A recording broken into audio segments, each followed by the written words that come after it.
मन करे हमू करती छठी के पूजनावा ए माई इयर मनावानु हो।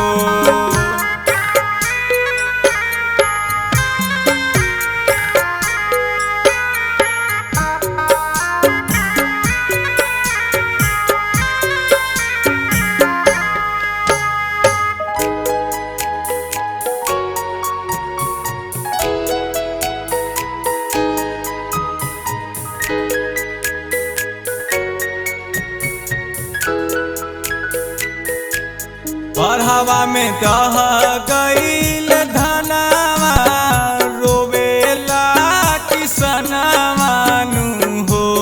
बढ़ावा में दह गईल धनवा रोवेला किसनवानु हो।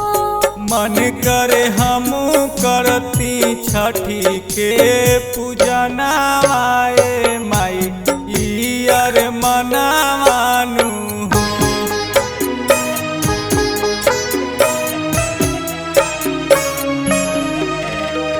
बोला बोला आदित्य मल की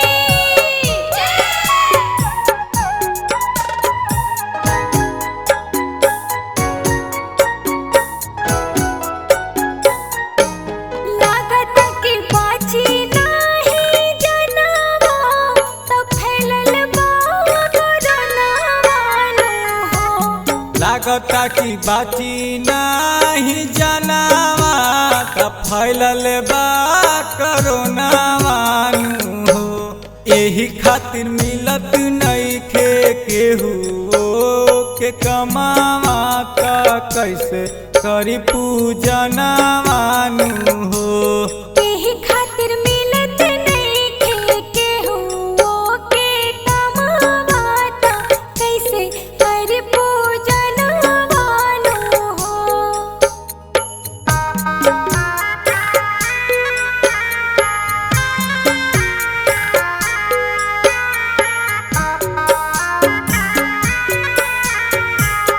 Recording by Mathli Studio.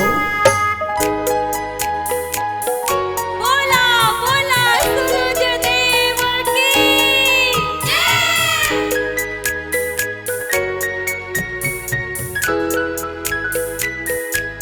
तोहरे से चलेला जहानावा इधरती गगनवानु हो।